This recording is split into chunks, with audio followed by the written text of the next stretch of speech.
Hi hello नमस्कार मैत्रिणींनो, मी प्रिया. मी पुन्हा एकदा स्वागत करते तुमचं माझ्या आगळ्या वेगळ्या चॅनलमध्ये, प्रियाज ग्लो वर्ल्डमध्ये. आज मी तुमच्यासाठी एक स्पेशल रेसिपी घेऊन आली आहे. ती आहे कुळथाच्या पिठाची जिलेबी. प्रत्येक ठिकाणी ह्या रेसिपीचं नाव वेगवेगळं आहे. काही शेंगोळे म्हणतात, तर प्रत्येक भागातील नाव वेगवेगळं आहे. आमच्या इकडे जिलेबी असं म्हणतात. सो आज मी तुम्हाला स्पेशली त्याचं प्रमाण आणि आपल्याला काय काय साहित्य लागणार आहे आणि कशा पद्धतीने ही भाजी केली जाते, कशा पद्धतीने लाटायचं, हे सगळ्या गोष्टी मी तुम्हाला आज या व्हिडिओमध्ये शेअर करणार आहे. व्हिडिओ नक्कीच शेवटपर्यंत बघा. तुम्हाला ही रेसिपी खूप आवडेल, कारण आमच्या फॅमिलीमध्ये तर सगळ्यांसाठी ही फेवरेट आहे. माझ्या मुलांना पण खूप आवडते आणि माझ्या मिस्टरांना पण खूप आवडते. थोडा वेळ लागतो ही रेसिपी करायला, पण सगळ्यांची आवडते आहे. पोटभर आणि मनभर खातात, त्याच्यामुळे आपण नक्कीच ही ट्राय करायला पाहिजे. आणि तुम्ही देखील ही रेसिपी नक्कीच तुमच्या घरी ट्राय करून बघा. फर्स्ट ऑफ ऑल तुम्हाला एक गोष्ट सांगते की जेव्हा पण आपण कुळथाचं पीठ दळून आणू, साधारण 1 किलो जर असेल ते किंवा 2 किलो असेल तर 1 किलो आपण त्याच्यामध्ये गहू टाकायचे, जेणेकरून ते कुळथाचं पीठ खूप गरम असतं आणि तुमच्या हेल्थला ते हानिकारक होणार नाही. काहींना तो त्रास होतो, मला स्वतःलाच त्रास होतो, म्हणून मी काही खाते, पण मला मुलांना खूप आवडतं, त्याच्यामुळे मी ते करते. आणि कुळथाचं पीठ जर 1 किलो घेत असाल तर त्याच्यामध्ये अर्धा किलो तुम्ही गहू दळून टाका. आधी ते वेगळे सेपरेट द्या, त्याच्यानंतर त्यांना मिक्स करायला सांगा आणि ते मिक्स करून व्यवस्थित तुम्ही ते पीठ मळू शकता. आणि जेव्हा पण कुळथाची जिलेबी करायला तुम्ही पीठ घाल, त्याच्यामध्ये सुद्धा तुम्ही गव्हाचं पीठ थोड्या प्रमाणात टाका, जेणेकरून ते गरम पडणार नाही तुम्हाला. आणि शक्यतो कुळथाच्या पिठाची जिलेबी ही तुम्ही उन्हाळ्याच्या नंतरच खा. उन्हाळ्यामध्ये खाऊ नका, थंडीच्या दिवसांमध्ये. आताही उन्हाळा थोडा कमी झाला आहे, गारवा आहे. ही रेसिपी शेवटपर्यंत पूर्ण बघा, जेणेकरून तुमची एकही स्टेप जर मिस झाली तर तुमची जी जिलेबी आहे, तुम्ही जी रेसिपी बनवताय ती पूर्णपणे बिघडू शकते.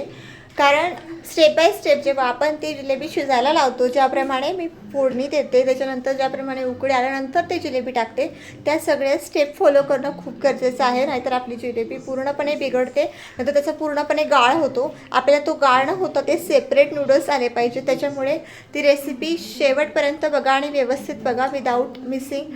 त्याच्यामुळे तुमची रेसिपी परफेक्ट होईल आणि छान आणि टेस्टी होईल. म्हणून व्हिडिओ शेवटपर्यंत नक्कीच बघा. आता आपण इन्ग्रेडियंट्स बघूया. आपल्याला काय काय साहित्य लागणार आहे कुळथाची जिलेबी करण्यासाठी. आपल्याला एवढ्या प्रमाणामध्ये लसूण घ्यायचं आहे, कोथिंबीर घ्यायची आहे, एवढं साधारण आपल्याला शेंगदाणे घ्यायचे आहेत आणि हे इतक्या प्रमाणामध्ये मिरच्या घ्यायच्या आहेत. हे सगळ्यांचं आपल्याला वाटण करायचं आहे. आता या पिठामध्ये आपल्याला मीठ टाकायचं आहे. साधारण 2.5 चमचे मीठ टाकते मी. ते पीठ आधी मिक्स करून घेतलं होतं, जे वर गहू होतं आणि आतमध्ये कुळथाचं पीठ, त्याच्यामुळे ते मिक्स करून घेतलं आणि माझ्या हाताला पीठ आहे, बघू शकता. ते जे आहे वाटण आपण करून ठेवलेलं, ते वाटण आता त्याच्यामध्ये मिक्स करायचं आहे आपल्याला व्यवस्थितपणे. ते सगळं वाटण काढून घ्या. तुम्हाला हवं तर पाणी टाकू शकता, पण ते नंतर यूज होईल, त्याच्यामुळे मी काय टाकलं नाही.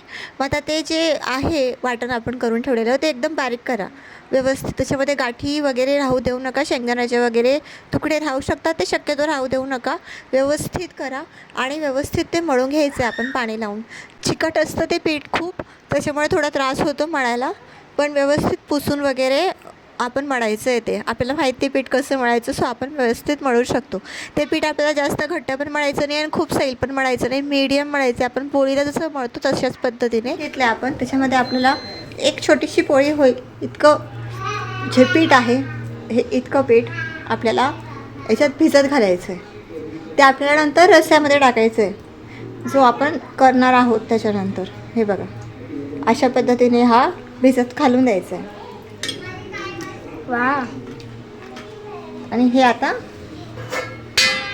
झाकून ठेवून द्यायचं. आपण शेंगोळे बनवणार आहोत, अर्थात जिलेबी.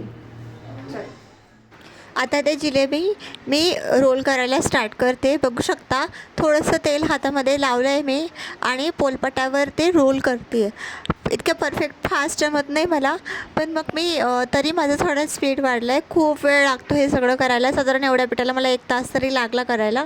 त्याच्यामुळे ही रेसिपी करायच्या आधी शक्यतो तुम्ही लवकर बसा स्वयंपाकाला, त्यावेळेस तुमची लवकर वेळेत होईल. कारण शिजायलाही खूप वेळ लागतो.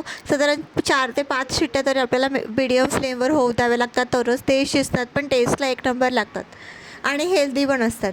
सो त्यासाठी थोडं कष्ट घेणं काय चुकीचं नाही आहे ना.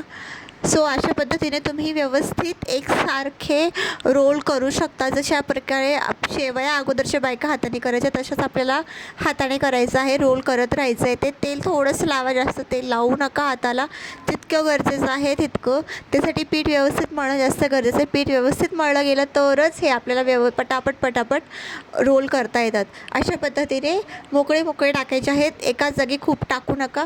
बघू शकता माझ्या प्लेटमध्ये आता झाले. तसे साधारण आता माझे भरपूर पीठ उरलं आहे. 3 प्लेट्स तरी मला लागणार आहेत या सगळ्यासाठी. झालेत माझे सगळे लाटून. आता आपण फोडणी देऊया. सो आता तेल बघा थोडं जास्त घेतलं आहे मी मोठं. आता हे तेल तापू द्यायचं आहे आपण. आता आपण फोडणी करायला घेणार आहोत. फोडणीसाठी आपल्याला फक्त तेल टाकायचं आहे आणि ह्या तेलामध्ये साधं आपलं थंड पाणी टाकायचं आहे. तेल गरम झालेलं आहे, बघू शकता. आता मी त्याच्यावर पाणी टाकणार आहे.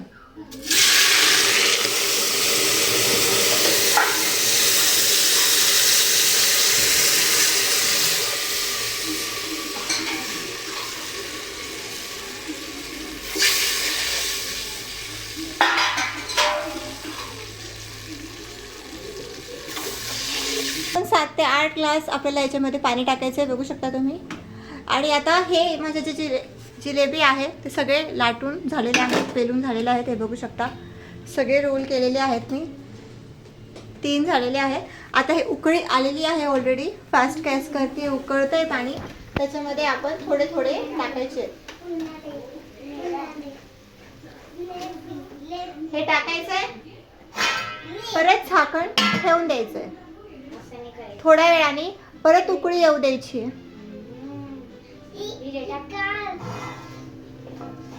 बघू शकता काहीच उकळी आलेली नाहीये. थोड्या वेळाने बघू शकता उकळी आलेली आहे त्याला परत. आता आपण यातले इथं पण करतो. आता आपण ह्यातले अर्धे पुन्हा अपोजिट साईडने टाकायचे असे. आणि आता परत झाकण ठेवून द्यायचं त्याच्यामध्ये. पुन्हा एकदा आलेली आहे. आपण असे टाकले होते, आता असे टाकायचे.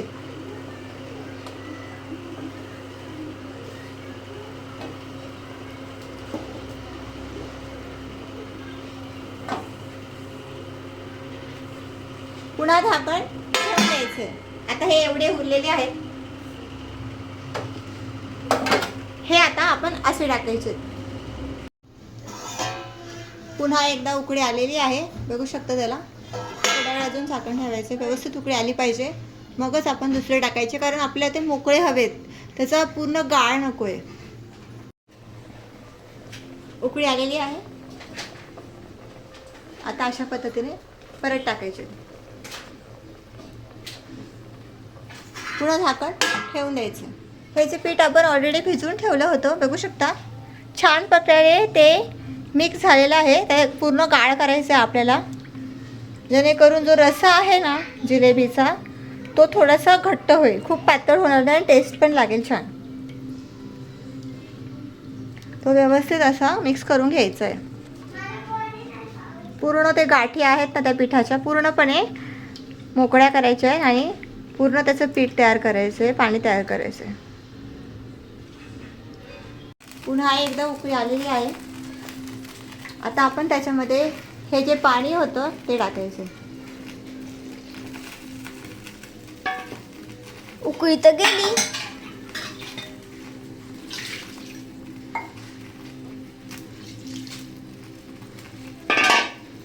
थोडंसं मीठ टाकायचं. या पाण्याला परत उकळी आली आहे. आपल्याला हे असंच उकळू द्यायचं थोडा वेळ. पटकन कुकरचं झाकण लावायचं नाही आहे, नाहीतर ते सगळं वर येईल.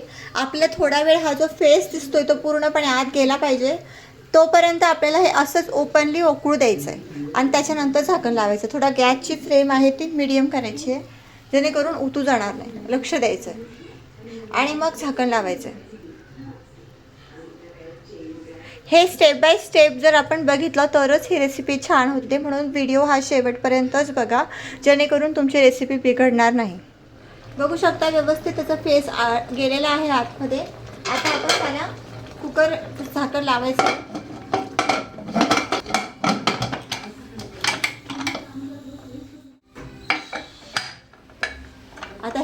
एक शिट्टी होऊ द्यायची आहे, नंतर फ्लेम बारीक करायची. आता ही फ्लेम जी आहे ती फास्ट ठेवली आपण. शिजलेले आहेत, बघू शकता कलर चेंज झाला आहे सगळ्याच नूडल्सचा, शेंगोळ्यांचा. छानपैकी शिजलेलं आहे, मऊसूत. मुलीला खूप आवडलं माझ्या, सो तिची रिॲक्शन तुम्ही बघूच शकता. व्हिडिओ आवडला तर लाईक सबस्क्राईब नक्कीच करा आणि नक्कीच ट्राय करून बघा. ही रेसिपी कशी झाली मला नक्कीच सांगा. थँक्यू.